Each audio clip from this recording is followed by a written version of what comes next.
Assalamualaikum warahmatullahi wabarakatuh. Halo teman-teman semua, kembali lagi di podcast SMKC Sinemaki Cerita bersama saya Ulmi Umayyah yang akan memandu podcast kali ini. Pada podcast kali ini kita akan berbincang-bincang dengan narasumber tentang PPDB, penerimaan peserta didik baru di SMK Negeri 1 Kolaka Utara. Bagaimana persiapan setiap kepala program yang ada di SMK Negeri 1 Kolaka Utara di jurusannya masing-masing.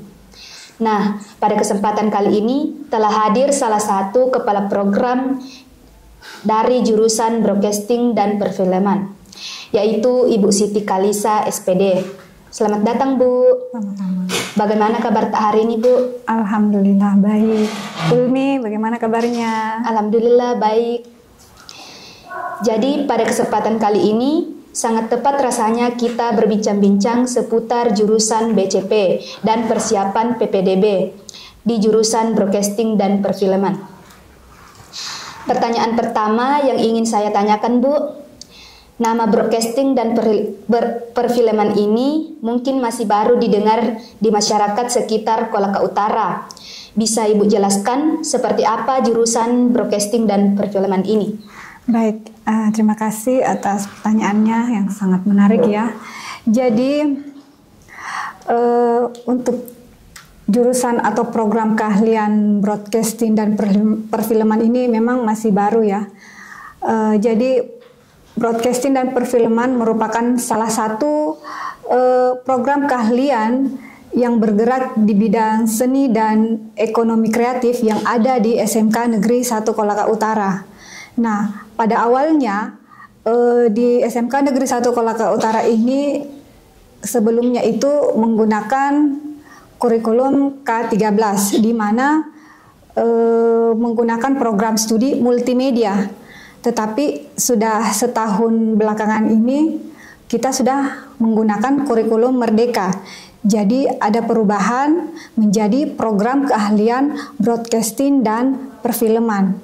Jadi broadcasting dan perfilman ini merupakan program keahlian yang mempelajari dasar-dasar kemampuan dan keilmuan menjadi pekerja film dan TV, juga fotografer. Jadi seperti itu ya, mungkin secara singkatnya tentang broadcasting dan perfilman. Apa saja keahlian yang nantinya bisa dipelajari atau didapatkan di jurusan Broadcasting dan Perfilman?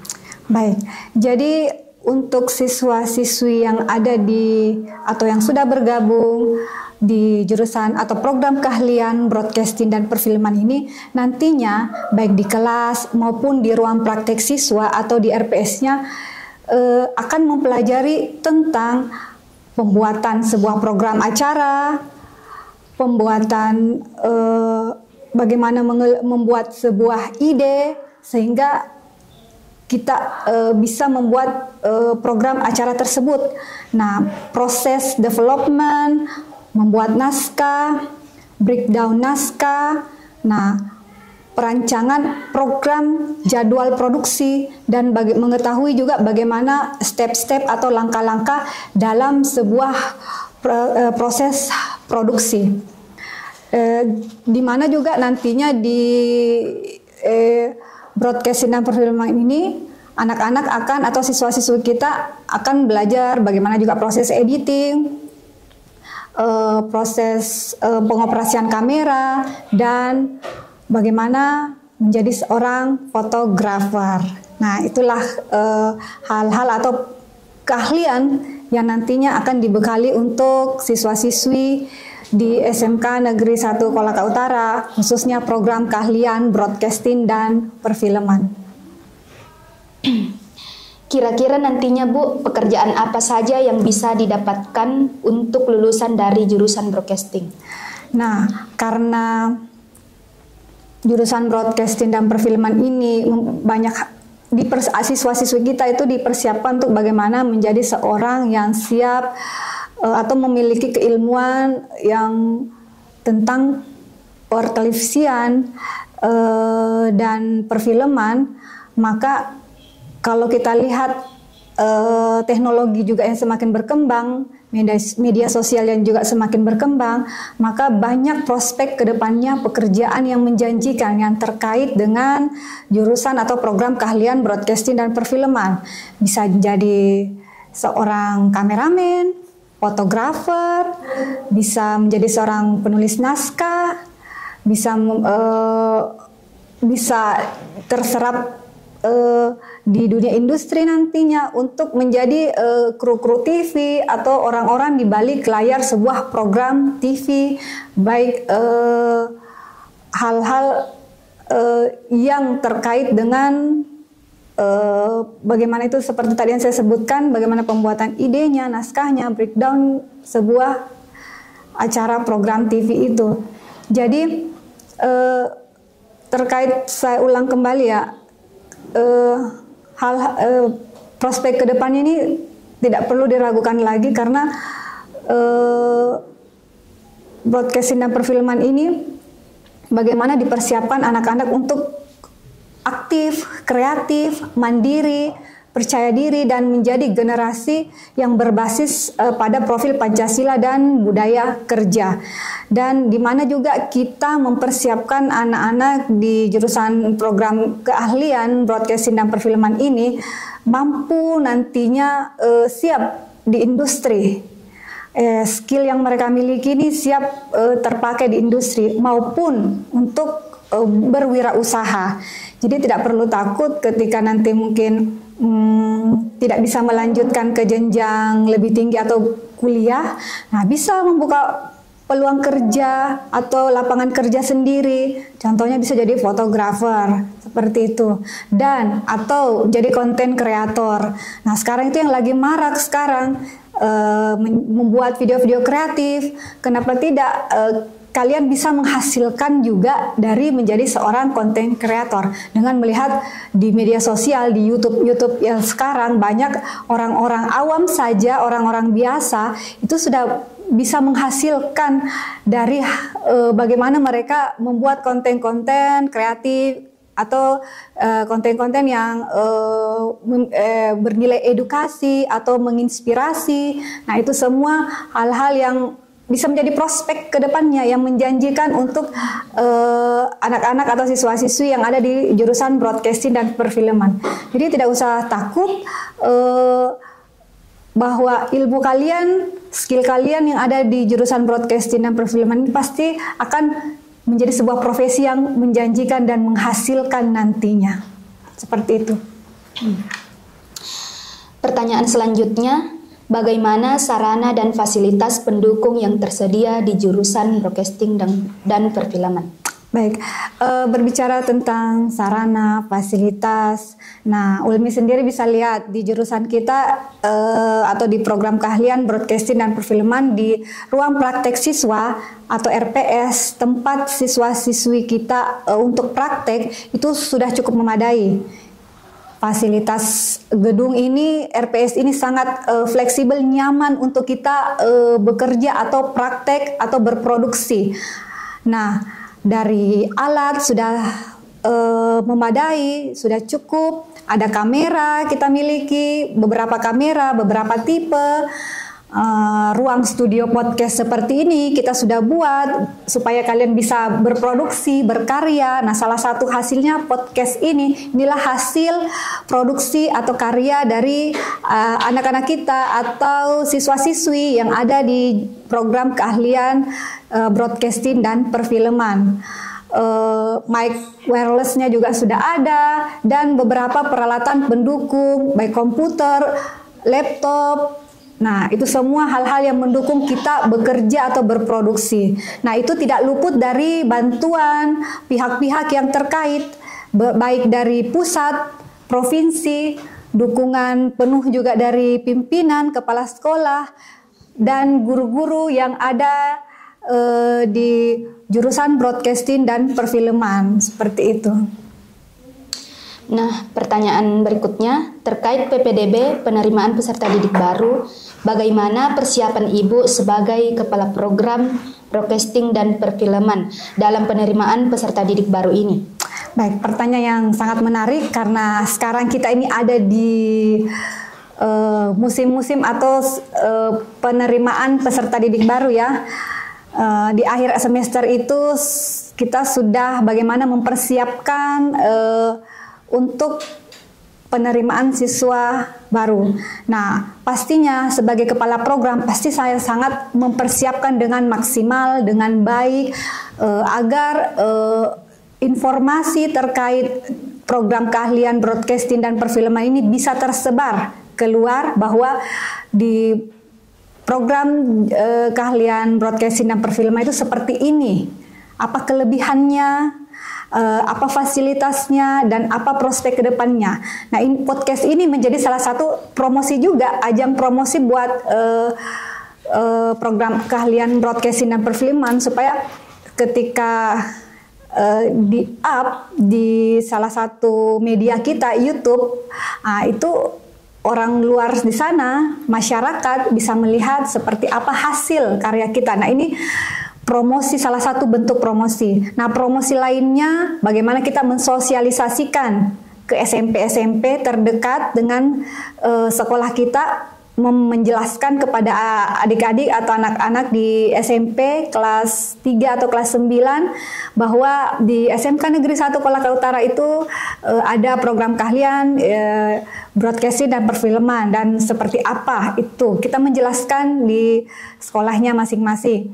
Dan kita juga bagaimana mempromosikan lewat konten-konten kreatif, lewat media sosial, baik di Instagram, TikTok, bahkan di story-story mungkin media sosialnya, di WhatsApp. Nah, itu semua kita maksimalkan bagaimana bentuk promosi ini bisa menyampaikan informasi terkait jurusan yang ada di SMK Negeri 1 Kolaka Utara, khususnya broadcasting dan perfilman, supaya orang luar atau masyarakat di luar sekitar sekolah kita atau bahkan di Kolaka Utara mengetahui seperti apa broadcasting dan perfilman itu, sehingga membuat mereka tertarik mau masuk di sekolah kita, khususnya di jurusan program keahlian broadcasting dan perfilman.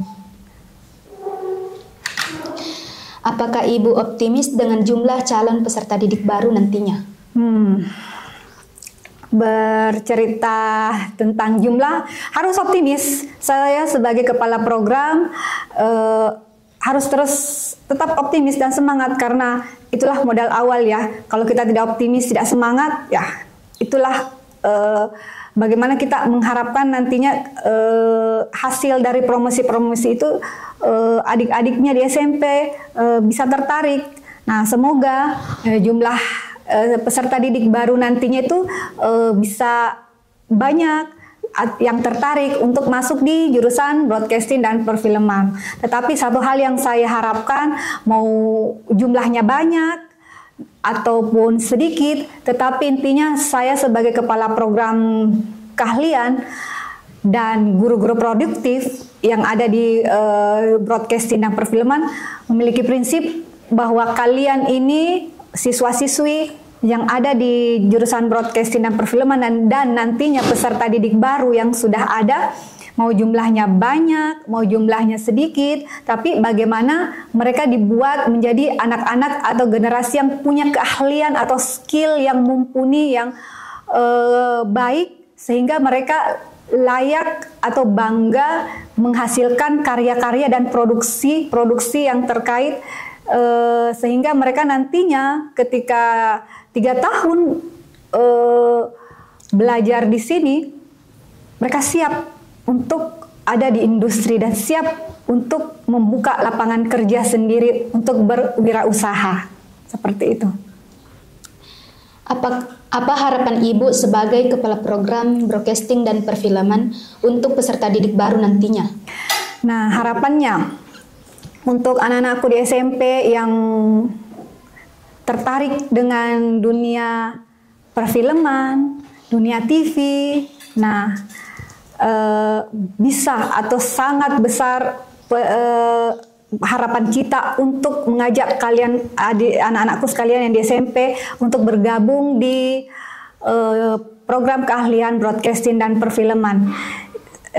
Jadi anak-anak yang ada di kelas 9 SMP atau kelas 3 itu yang punya hobi, biasanya anak-anak suka membuat konten-konten atau video-video kreatif, baik itu masih menggunakan HP atau aplikasi-aplikasi yang ada di HP, itu bisa dikembangkan nantinya di program keahlian broadcasting dan perfilman. Untuk anak-anak yang suka mungkin hobi foto, yang tadinya suka foto iseng-iseng mungkin lewat HP-nya. Nah, di sini di broadcasting dan perfilman kita ajarkan bagaimana mengembangkan hobi mereka supaya bisa berkembang, supaya bisa menjadi skill yang lebih baik dan menghasilkan tentunya, sehingga nantinya bisa jadi profesi yang menjanjikan juga. Jadi buat anak-anakku di SMP, kami sangat berharap semoga kalian dengan hobi atau kesukaan atau minatnya yang serupa dengan hal-hal yang terkait di program keahlian broadcasting dan perfilman, itu dengan senang hati kami sangat membuka lebar untuk mengajak kalian bergabung dengan kami di jurusan atau program keahlian broadcasting dan perfilman. Terakhir Bu, bisa mungkin berikan pesan-pesan untuk adik-adik di SMP calon peserta didik baru nantinya. Nah, seperti tadi ya, terakhir ya, pesan untuk anak-anakku yang di SMP atau adik-adiknya Ulmi yang ada di SMP yang nantinya menjadi calon atau peserta didik baru di SMK Negeri 1 Kolaka Utara. Jadi sekali lagi ya, saya mengajak untuk siswa-siswi di SMP, ayo bergabung dengan kami di SMK Negeri 1 Kolaka Utara, program keahlian, broadcasting dan perfilman, menjadi siswa atau generasi yang aktif, kreatif, mandiri, dan menghasilkan karya, produksi yang membanggakan untuk diri kalian sendiri. Dan tentunya membanggakan untuk orang tua kalian. Terima kasih Bu sudah menjawab pertanyaan saya. Sama-sama. Oke teman-teman, itulah tadi perbincangan saya dengan Ibu Ica, Ibu Siti Kalisa. Sampai ketemu lagi di episode selanjutnya.